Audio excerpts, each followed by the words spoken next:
भक्तजनों, माताओं, बहनों, सादर जय श्री कृष्ण। हमारे YouTube चैनल में आप सभी का बहुत बहुत स्वागत है।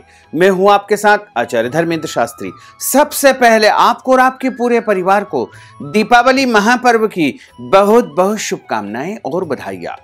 भगवान लक्ष्मी नारायण का भरपूर आशीर्वाद आपके जीवन पर सदैव बना रहे। आप सभी सुखी रहें, स्वस्थ रहें, व्यस्त रहें और मस्त रहें। निरंतर उन्नति करें तथा प्रगति को प्राप्त करते रहें। आज हम आपको दीपावली पर महालक्ष्मी पूजन का शुभ मुहूर्त बताने जा रहे हैं।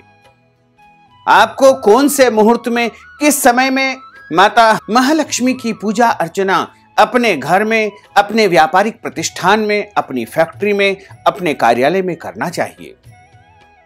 तो इस वीडियो के माध्यम से हम आपको संपूर्ण जानकारी देंगे कि आपको माता महालक्ष्मी का पूजन दीपावली के दिन कब से कब तक करना चाहिए, तथा यह भी बताएंगे कि दिवाली के दिन आपको कौन कौन से ऐसे कार्य हैं जिनको नहीं करना चाहिए, और दिवाली का दिन को क्यों महत्वकारी है, यह भी हम आपको संपूर्ण जानकारी इस वीडियो के माध्यम से देने जा रहे हैं। तो आपसे अनुरोध है कि इस वीडियो को अंत तक जरूर देखिएगा और अधिक से अधिक लोगों को शेयर करके पुण्य लाभ भी प्राप्त करिएगा।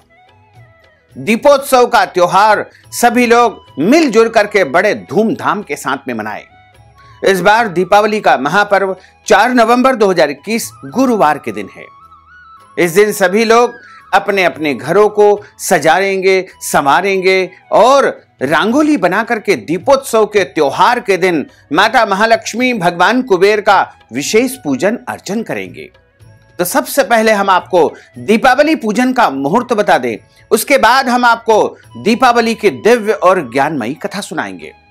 4 नवंबर 2021 गुरुवार के दिन जो महालक्ष्मी पूजन का सबसे पहला मुहूर्त रहेगा वो वृश्चिक लग्न का सुबह 7:27 से लेकर के 9:44 तक वृश्चिक लग्न रहेगी।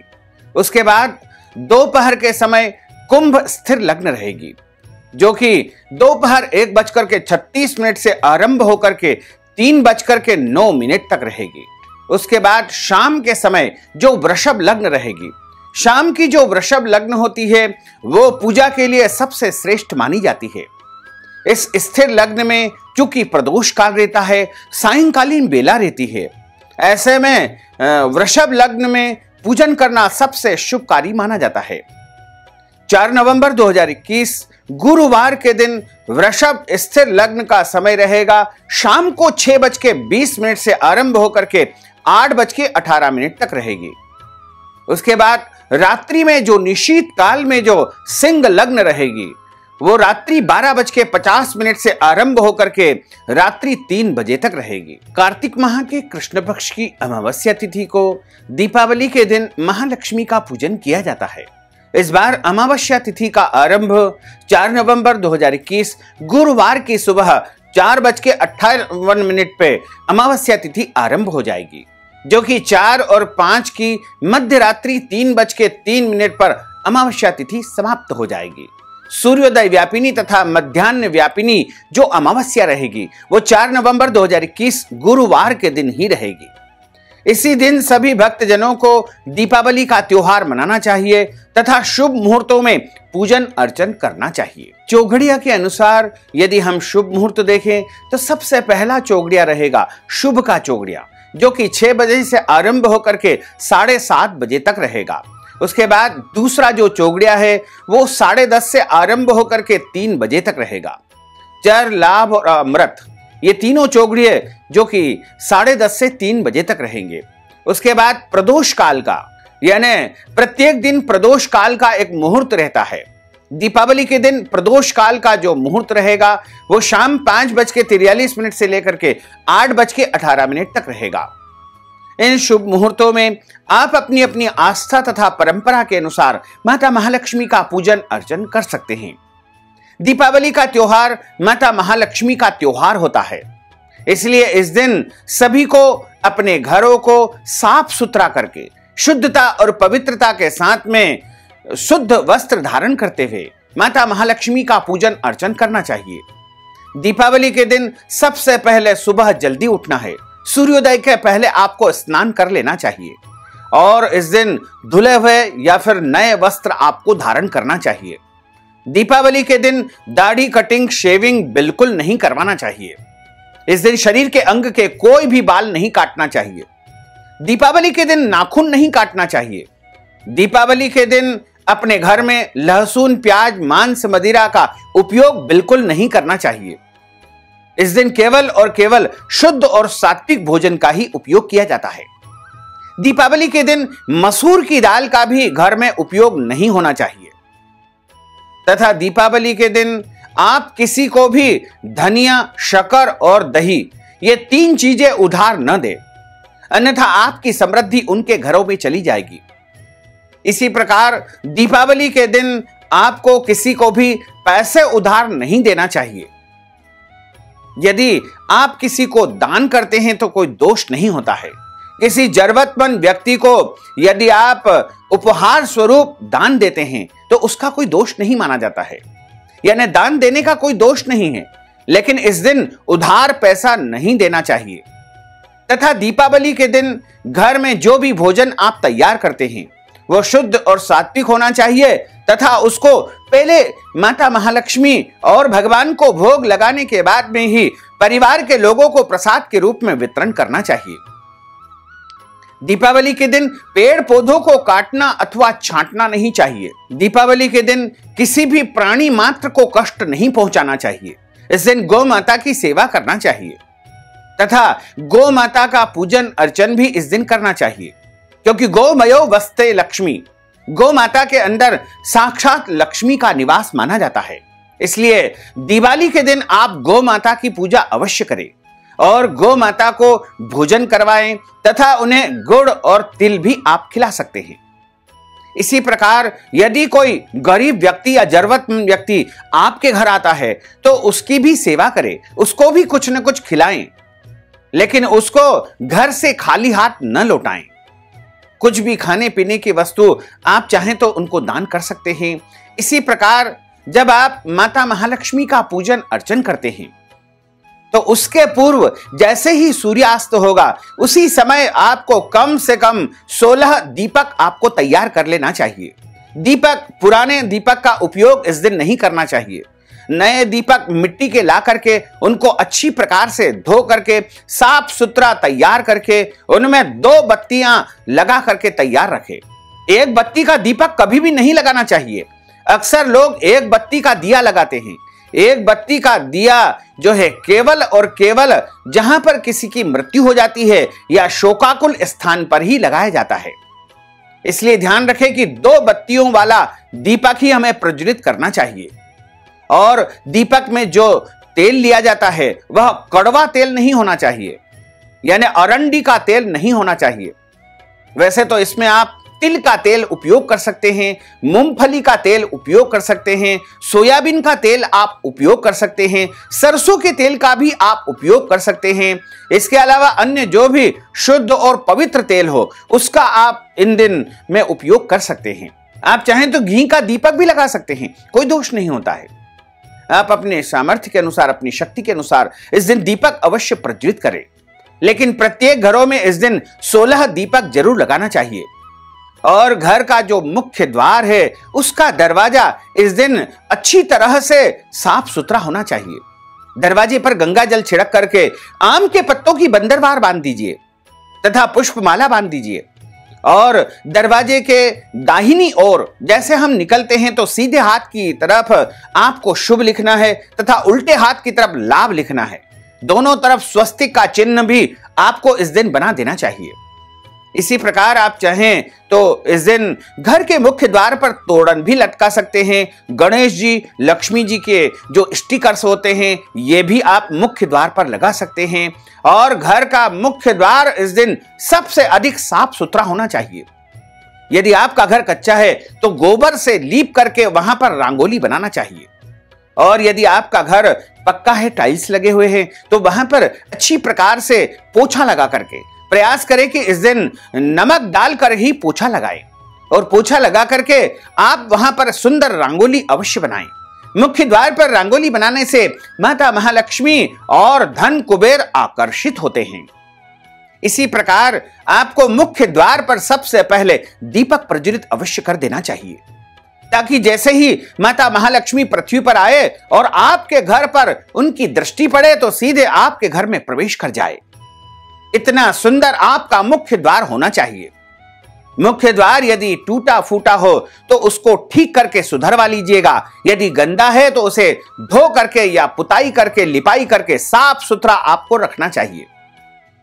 तथा इस दिन पूरे परिवार के साथ मिल करके आपको अपने घर के ईशान कोण में अथवा उत्तर या पूर्व दिशा की तरफ मुंह करके एक चौकी की स्थापना करके, चौकी के ऊपर पीला कपड़ा बिछा करके और वहां पर माता महालक्ष्मी नारायण की मूर्ति या चित्र स्थापित करे तथा वहां पर गेहूं की ढेरी लगा करके या फिर चावल की ढेरी लगा करके कलश की स्थापना करे।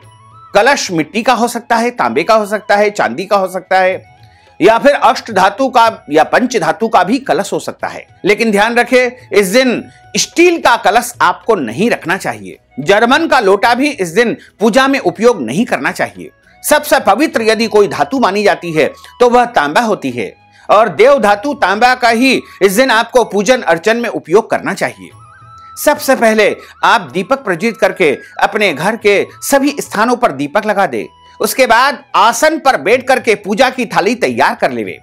पूजा की थाली में रोली, चावल, अबीर, गुलाल, हल्दी, मेहंदी, सिंदूर, कपूर के अलावा जनेऊ जोड़ा, कमल के पुष्प, पीले पुष्प, इसके अलावा उसमें इत्र और भोग के लिए माता रानी के लिए सामग्री, दूध से बनी मिठाइयां, बतासे, कील, लाई इत्यादि जो भी आप भोग लगाते हैं वो सब आप तैयार करके रख लेवे। और इसी के साथ में आप धूप बत्ती और दीपक भी वहां पर ऐसा प्रज्वलित कर दे कि जो पूरी रात जलता रहे। यानी पूजन के समय जो दीपक आप प्रज्वलित करें वो पूरी रात जलना चाहिए। अगले दिन सूर्योदय के समय ही वह दीपक आपको चलना चाहिए। और इस प्रकार आप गौरी गणेश का सर्वप्रथम पूजन करें, उसके बाद आप कलश का पूजन करें तथा उसके पश्चात आप लक्ष्मी नारायण का सामूहिक रूप से पूजन करें। ध्यान रखें, केवल अकेली लक्ष्मी का पूजन नहीं करना चाहिए। नारायण का यदि पूजन होगा तो लक्ष्मी आपके घर में स्थिर रूप से निवास करेगी। बिना नारायण के लक्ष्मी अधूरी मानी जाती है, इसलिए आप नारायण का पूजन अवश्य करें। और इसी के साथ आप अपने घर की धन लक्ष्मी का यानी सिक्के इत्यादि को भी स्नान करा करके उनको केसर का तिलक लगा करके पूजन अवश्य करें। श्री यंत्र का और अन्य जो भी महालक्ष्मी यंत्र इत्यादि आपके घर में होते हैं उनको भी अच्छी प्रकार से स्नान करा करके केसर चंदन लगा करके उनका पूजन करें। भगवान लक्ष्मी नारायण का पूजन करें और पूजन करने के बाद में उनकी आरती उतारे। पूजन पूरे परिवार के साथ करना चाहिए, क्योंकि परिवार के साथ मिलजुल करके यदि हम पूजन करेंगे तो लक्ष्मी नारायण की अपार कृपा हमारे घर परिवार पर बनी रहेगी। और पूजन करने के बाद आरती उतारे तथा पूरा परिवार एक साथ आरती में सम्मिलित हुए और प्रसाद ग्रहण करे तथा दीपावली की कथा का भी श्रवण करना चाहिए, क्योंकि दीपावली की जो कथा है वो माता महालक्ष्मी से जुड़ी हुई है। इसीलिए प्रत्येक मनुष्य को दीपावली की कथा अवश्य सुनना चाहिए। दीपावली की कथा सुनने से अष्ट लक्ष्मी की, भगवान धन कुबेर की, लक्ष्मी नारायण की अपार कृपा हमारे घर परिवार पर सदैव बनी रहती है तथा उनकी कृपा से हमारे घर में पूरे वर्ष धन धान्य की कोई भी कमी नहीं आती है। और जो पूजन सामग्री आप वहां पर चढ़ाते हैं वो अगले दिन या तो किसी ब्राह्मण को या मंदिर में दान करते हुए या फिर आप अपने घर में भी उसका उपयोग कर सकते हैं। प्रसाद का भी आप अपने घर में उपयोग कर सकते हैं, कोई दोष नहीं होता है। दान दक्षिणा जो वहां पर चढ़ाई जाती है वो किसी भी ब्राह्मण को भी आप प्रदान कर सकते हैं। और कथा जो सुनना चाहिए वो ब्राह्मण के मुख से ही सुनना चाहिए। कथा सुनने के पश्चात ब्राह्मण को अपनी श्रद्धा भक्ति या हैसियत के अनुसार द्रव्य दक्षिणा यानी दान दक्षिणा के रूप में नगद राशि अवश्य प्रदान करना चाहिए। अब हम आपको दीपावली की दिव्य और ज्ञानमयी कथा सुनाने जा रहे हैं। आपसे अनुरोध है कि इस कथा को अंत तक जरूर सुनिएगा और अधिक से अधिक लोगों को शेयर भी करिएगा। बोलिए लक्ष्मी नारायण भगवान की जय। ओम महालक्ष्मी नमः। ओम अष्टलक्ष्मी नमः। ओम श्रीश्चते लक्ष्मीश्च पत्न्या वहोरात्रे पार्श्वे नक्षत्राणि रूपमश्विनोऽभ्यात्ताम्बा इघ्नन्निखाणा मुम्म इखाणा सर्वलोकम् इखाणा। ओम श्रीं ह्रीं श्रीं कमले कमलालये प्रसीद प्रसीद। ओम श्रीं ह्रीं श्रीं ओम महालक्ष्मी नमः। बोलिए महालक्ष्मी मात की जय, लक्ष्मी नारायण भगवान की जय। एक समय की बात है, समस्त देवताओं ने सनत कुमारों से प्रश्न पूछा कि हे महाराज, कृपा करके हमें बताइए कि कार्तिक माह के कृष्ण पक्ष की अमावस्या तिथि के दिन किनका पूजन करना चाहिए तथा क्यों पूजन किया जाता है और इसका क्या महत्व है। सनत कुमारों ने ऋषि मुनियों से और अन्य जो भी वहां उपस्थित देवी देवता थे उनसे कहा कि हे महानुभाव, कार्तिक माह के कृष्ण पक्ष की अमावस्या को प्रातः काल स्नान करके भक्ति पूर्वक पितर तथा अपने देवताओं का पूजन करना चाहिए। उस दिन रोगी तथा बालक के अतिरिक्त किसी अन्य व्यक्ति को भोजन नहीं करना चाहिए, यानी इस दिन व्रत रखना चाहिए और पूजन अर्चन के पश्चात ही भोजन ग्रहण करना चाहिए। सायंकाल के समय विधि पूर्वक लक्ष्मी जी का मंडप बनाकर उसे फूल, पत्ते, तोरण, ध्वजा और पताका आदि से सुसज्जित कर लेना चाहिए। अन्य देवी देवताओं सहित माता महालक्ष्मी का, कलश का, गौरी गणेश का और अष्टलक्ष्मी का, धन लक्ष्मी का, ग्रह लक्ष्मी का षोडशोपचार पूजन अर्चन करना चाहिए और पूजन के पश्चात आरती करके प्रदक्षिणा यानी परिक्रमा भी करना चाहिए। मुनीश्वरों ने पूछा कि लक्ष्मी पूजन के साथ अन्य देवी देवताओं के पूजन का क्या कारण है। सनत कुमार जी बोले कि लक्ष्मी जी समस्त देवी देवताओं के साथ राजा बलि के यहां बंधक थी। तब इस कार्तिक माह के कृष्ण पक्ष की अमावस्या के दिन ही यानी दीपावली के दिन भगवान विष्णु ने उन सबको उनके कैद से यानी उनके बंधक से छुड़ाया था। बंधन मुक्त होते ही सब देवता लक्ष्मी जी के साथ जाकर क्षीर सागर में विश्राम करने के लिए चले गए। इसलिए अब हमें अपने अपने घरों में समस्त देवी देवताओं के शयन का यानी उनके विश्राम का ऐसा प्रबंध करना चाहिए कि वे क्षीर सागर की ओर न जाकर के स्वच्छ स्थान और कोमल शैया पाकर हमारे घर में ही निवास करें और यहां पर विश्राम करें। जो लोग लक्ष्मी जी के स्वागत की तैयारियां उत्साह पूर्वक करते हैं, उनके घरों को छोड़ करके लक्ष्मी जी कभी भी कहीं नहीं जाती है। रात्रि के समय माता महालक्ष्मी जी का आवाहन करके विधि पूर्वक पूजन करके उन्हें विविध प्रकार के मिष्ठान्न का नैवेद्य अर्पण करना चाहिए। दीपक जलाने चाहिए। दीपकों को सर्वा अनिष्ट निवृत्ति हेतु अपने मस्तक पर घुमाकर चौराहे अथवा शमशान स्थान पर रख देना चाहिए। दीपावली के संदर्भ में माता महालक्ष्मी की एक कथा प्रचलित होती है। एक बार कार्तिक माह के कृष्ण पक्ष की अमावस्या को माता महालक्ष्मी इस पृथ्वी पर विचरण कर रही थी। तभी अचानक देवी लक्ष्मी रास्ता भटक गई, रास्ता भूल गई। हर ओर घोर अंधेरा था। पृथ्वी लोक पर हर कोई सो रहा था। सभी घरों के दरवाजे बंद थे। माता महालक्ष्मी भ्रमण करते हुए एक वृद्धा महिला के घर पहुंची, जो सूत काटने का काम किया करती थी, चरखा चला रही थी। उस वृद्धा महिला के सामने जैसे ही माता महालक्ष्मी पहुंचती है, माता महालक्ष्मी बहुत थकी हुई थी और उस वृद्धा महिला से कहा कि मैं विश्राम करना चाहती हूं। उसने माता महालक्ष्मी को विश्राम करने की व्यवस्था कर दी। जहां पर माता महालक्ष्मी ने विश्राम किया, वहां पर एक अद्भुत और दिव्य चमत्कार हुआ कि वह वृद्धा महिला तो अपने काम में व्यस्त हो गई। काम करते करते वृद्धा जो बुढ़िया माता थी वो अचानक सो गई। जब उस बुढ़िया माता की नींद खुली तो उसकी कुटिया की जगह पर उसने देखा कि बड़ा ही सुंदर और दिव्य महल का निर्माण हो चुका है। उसके घर में धन धान्य के अतिरिक्त सभी चीजें मौजूद थी। किसी चीज की कोई कमी नहीं थी। माता महालक्ष्मी वहां से कब चली गई उस वृद्धा महिला को पता भी नहीं चला। माता महालक्ष्मी उस महिला की सेवा से प्रसन्न होकर के उसको भरपूर आशीर्वाद प्रदान किया। उसके बाद से प्रत्येक वर्ष कार्तिक माह के कृष्ण पक्ष की अमावस्या तिथि को रात्रि में प्रकाशोत्सव करने की परंपरा आरंभ हो गई। इसीलिए सभी लोग अपने अपने घरों में प्रकाश करते हैं, उजियारा करते हैं, दीपक लगाते हैं ताकि माता महालक्ष्मी जब पृथ्वी पर आए तो उनके घर में निवास करे। इसी दिन माता महालक्ष्मी के आगमन के लिए अपने घरों के द्वारों को यानी मुख्य दरवाजों को खोल करके रखते हैं, ताकि माता महालक्ष्मी उनके घर में सीधे आकर के प्रवेश कर जाए और उनके घर में स्थिर लक्ष्मी अष्टलक्ष्मी का निवास हो सके। एक पौराणिक कथा के अनुसार एक गांव में एक साहूकार निवास करता था। उसकी बेटी हर दिन पीपल के पेड़ में जल चढ़ाने जाया करती थी। जिस पीपल के पेड़ में वह जल चढ़ाती थी, उस पेड़ पर माता महालक्ष्मी का निवास था। एक दिन लक्ष्मी जी ने साहूकार की बेटी से कहा कि वह उसकी मित्र बनना चाहती है, उसकी सहेली बनना चाहती है। लड़की ने जवाब दिया कि वह अपने पिता से पूछ करके बताएगी। घर आकर साहूकार की बेटी ने अपने पिता को पूरी बात बताई। बेटी की बात को सुनकर के साहूकार ने हां कर दी। जाओ बेटी, उसको अपनी सहेली बना लेना। दूसरे दिन साहूकार की बेटी ने लक्ष्मी जी को अपनी सहेली बना लिया। दोनों अच्छी सखियां बन गई और अच्छी सहेली बन गई। एक दूसरे से खूब बातें करती थी। एक दिन लक्ष्मी जी साहूकार की बेटी को अपने घर ले गई और लक्ष्मी जी ने अपने घर में साहूकार की बेटी का खूब आदर किया, सत्कार किया।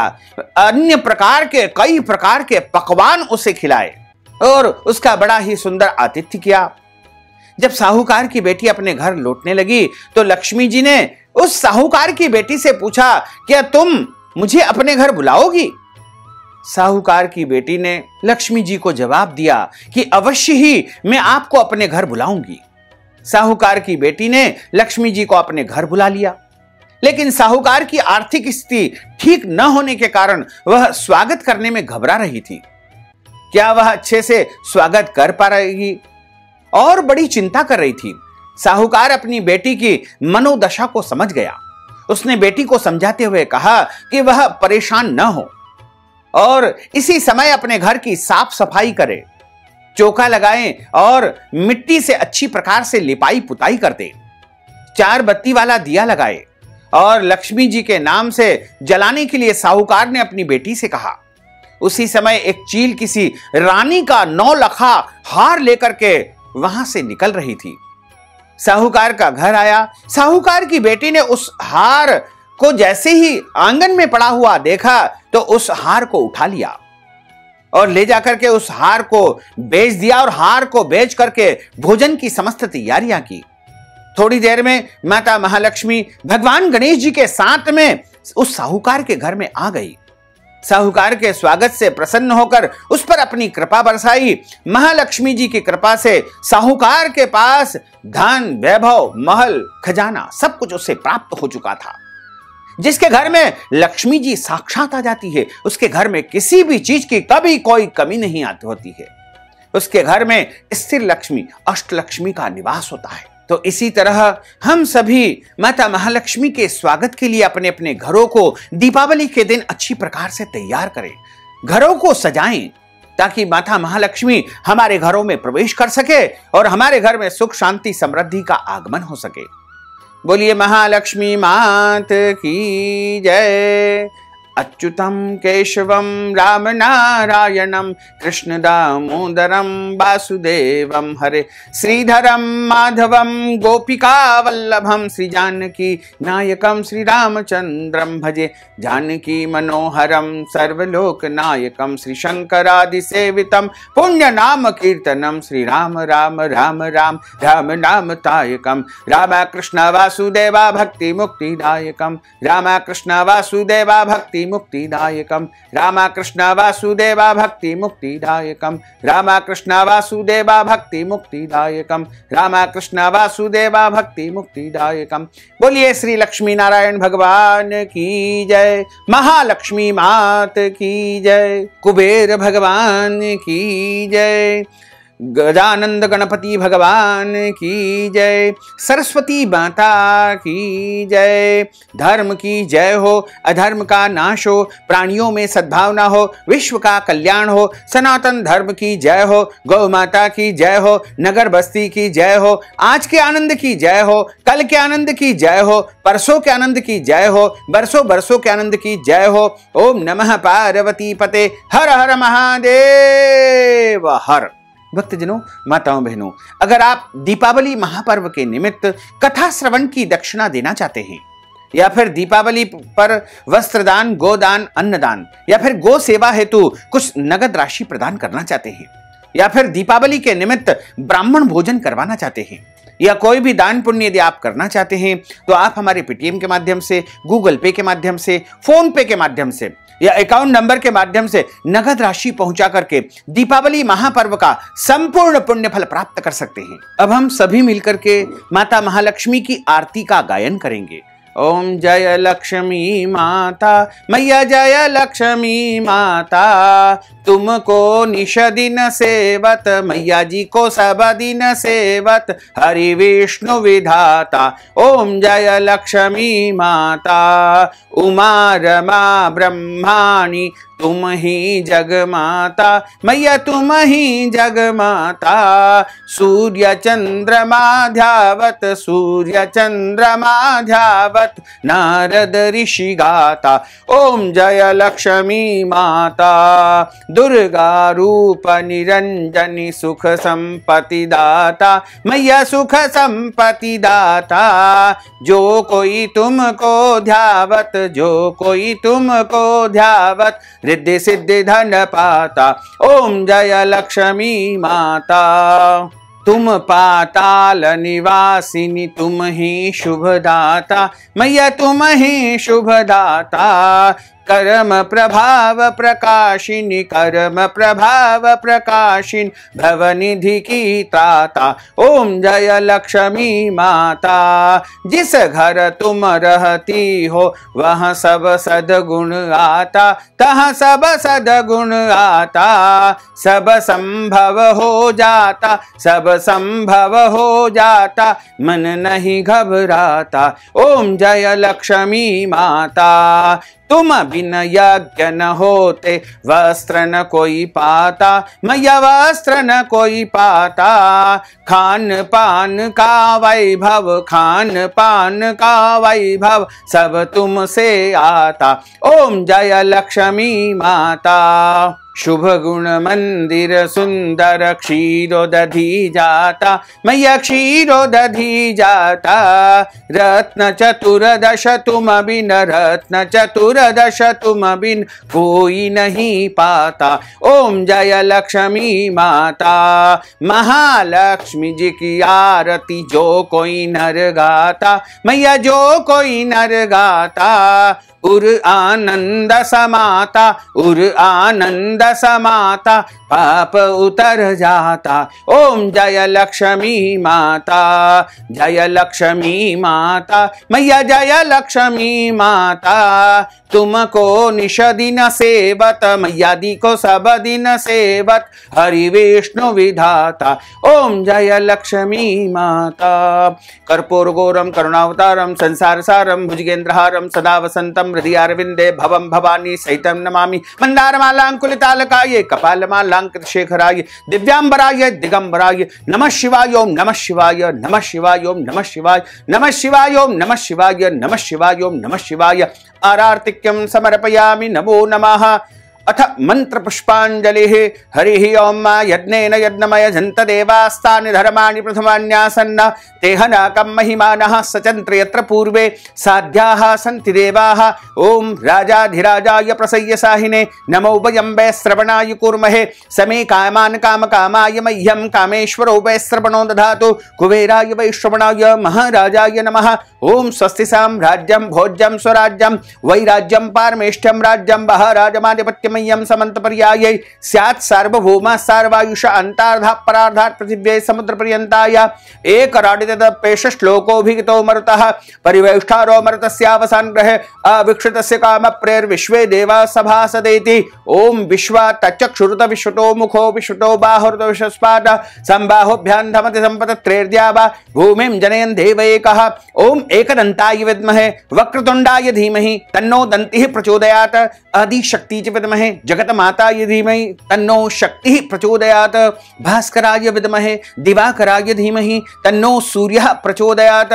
ओम नारायणाय विद्महे वासुदेवाय धीमहि तन्नो विष्णुः प्रचोदयात्। महालक्ष्म्यै च विद्महे विष्णुपत्न्यै च धीमहि तन्नो लक्ष्मीः प्रचोदयात्। ओम सांगाय सपरिवाराय सायुधाय सशक्तिकाय सवाहनाय सगणाय भगवते श्री महालक्ष्म्यै नमो नमः। कुबेराय नमो नमः। धन कुबेराय नमो नमः। नारायणाय नमो नमः। सर्व आवाहित स्थापित स्थान देवताभ्यो नमो नमः। सांगाय सपरिवाराय सायुधाय सशक्तिकाय सवाहनाय सगणाय मंत्र पुष्पांजलिं समर्पयामि नमो नमः। नाना सुगंध पुष्पाणि यथा कालोद्भवानि च पुष्पांजलिं मया दत्तं गृहाण परमेश्वर गृहाण परमेश्वरी। मंत्रहीनं क्रियाहीनं भक्तिहीनं सुरेश्वरी यत्पूजितं मया देवी परिपूर्णं तदस्तु मे। आवाहनं न जानामि विसर्जनं पूजाञ्चैव न जानामि। शम्यलां परमेश्वरी शम्यलां परमेश्वरी शम्यलां परमेश्वरी। त्वमेव माताश्च पिता त्वमेव बन्धुश्च सखा त्वमेव विद्या द्रविणं त्वमेव सर्वं मम देव देव त्वमेव सर्वं मम देव देव। बोलिए लक्ष्मी नारायण भगवान की जय। महालक्ष्मी मात की जय। कुबेर भगवान की जय। धर्म की जय हो, अधर्म का नाश हो, प्राणियों में सद्भावना हो, विश्व का कल्याण हो। सनातन धर्म की जय हो, गौ माता की जय हो, नगर बस्ती की जय हो, आज के आनंद की जय हो। ओम नमः पार्वती पते। हर हर महादेव हर। भक्तजनों, माताओं, बहनों, आपसे अनुरोध है कि हमारे इस ज्ञानवर्धक वीडियो को अधिक से अधिक लोगों को शेयर करिएगा, लाइक करिएगा, कमेंट करिएगा। और यदि अभी तक आपने सब्सक्राइब नहीं किया तो अभी और इसी समय सब्सक्राइब अवश्य कर लीजिए। आपको और आपके पूरे परिवार को सादर जय श्री कृष्ण, सादर धन्यवाद।